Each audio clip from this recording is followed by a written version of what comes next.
Il est l'heure de jeter un œil aux tendances des marchés. Les bourses ont clôturé en hausse au terme d'une séance en dents de scie, rythmée par les soubresauts du prix du pétrole.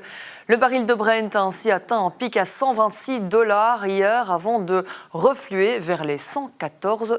Et sur Euronext Bruxelles, Aperam a bondi dans le sillage de bons chiffres trimestriels marqués par une nette reprise de ses revenus et un retour de son résultat opérationnel dans le vert.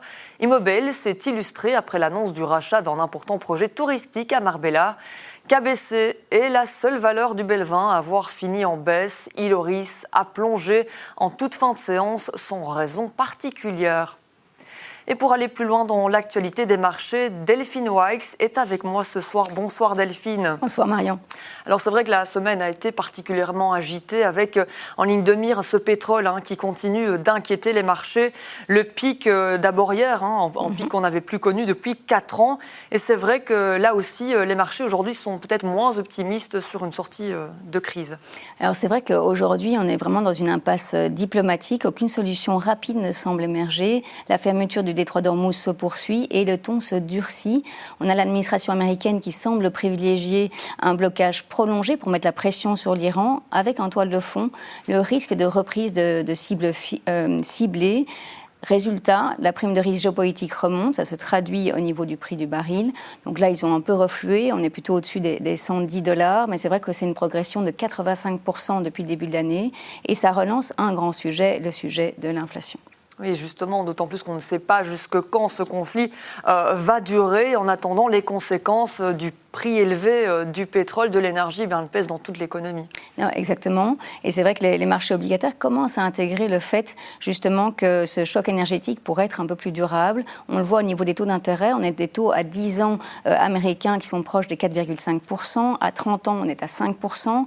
En Europe, si on regarde le 10 ans allemand, on dépasse les 3%. Donc oui, vraiment, les taux remontent nettement de part et d'autre de l'Atlantique. Et toute une série de banques centrales, justement, qui ont donné à voir la politique monétaire qu'elle continue de mener.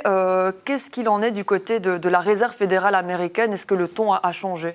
Alors oui, le ton a changé et Jérôme Powell a maintenu son ton directeur à 3,75%. Ce n'est pas une surprise, mais c'est vrai que son message est beaucoup plus ferme. Le biais accommodant disparaît progressivement et les anticipations en matière de taux d'intérêt s'ajustent de la part des investisseurs. Ils n'attendent plus de baisse de taux pour cette année et même un début de hausse est intégré pour 2027. Donc oui, il y a vraiment un durcissement du ton et des conditions financières. Alors, du côté de l'Europe, la Banque centrale européenne, on l'a vu, maintient son taux directeur à 2%. Est-ce qu'elle est face à une situation qui est plus compliquée qu'aux États-Unis? Alors oui, la situation est beaucoup plus délicate. Les marchés d'ailleurs s'inquiètent de plus en plus de la remontée de l'inflation, autour des 3% en avril. Et c'est vrai que les investisseurs anticipent désormais 3 hausses de taux pour cette année, avec une première hausse en juin. Dans le même temps, la croissance ralentit. Au premier trimestre, la croissance est quasi nulle dans la région. Et c'est vrai que l'équation est très complexe pour la BCE, qui ne dispose d'aucune marge de manœuvre pour soutenir l'activité. Et donc cela a pesé sur les actions européennes ces derniers temps.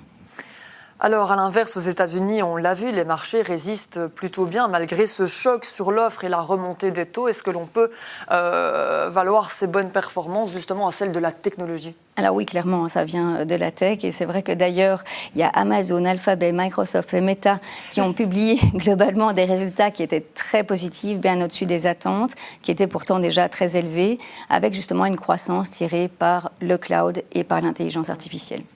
Ce n'est pas pour autant qu'il n'y a pas des inquiétudes.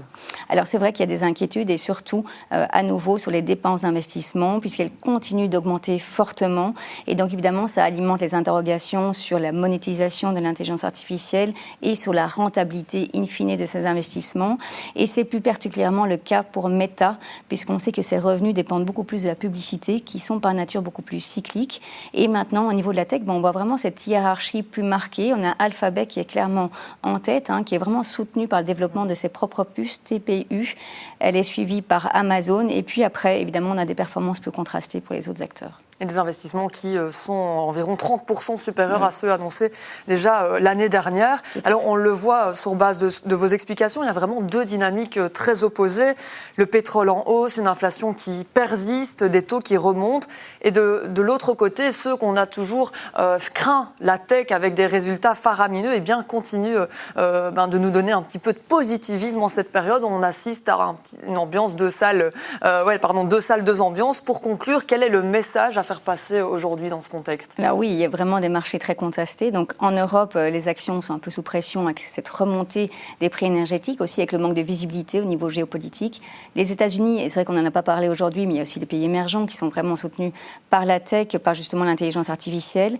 Mais ce qu'il faut vraiment souligner, c'est que la hausse aujourd'hui, elle est de plus en plus concentrée. Et donc ça, c'est vraiment un signal de fragilité pour les marchés. Donc oui, je pense que ce qu'il faut vraiment regarder pour la suite, c'est vraiment ces taux d'intérêt. Si la remontée se poursuit, cela pourrait peser sur la valorisation, cela pourrait potentiellement déclencher une correction, y compris pour ces segments les plus porteurs. Merci beaucoup Delphine pour cette rétrospective et cette analyse économique. Merci Marion. À bientôt. À bientôt. Et voilà qui clôture ce Trends des marchés. Merci pour votre fidélité. Très bon vendredi ensoleillé avant la pluie. On se retrouve la semaine prochaine. Au revoir.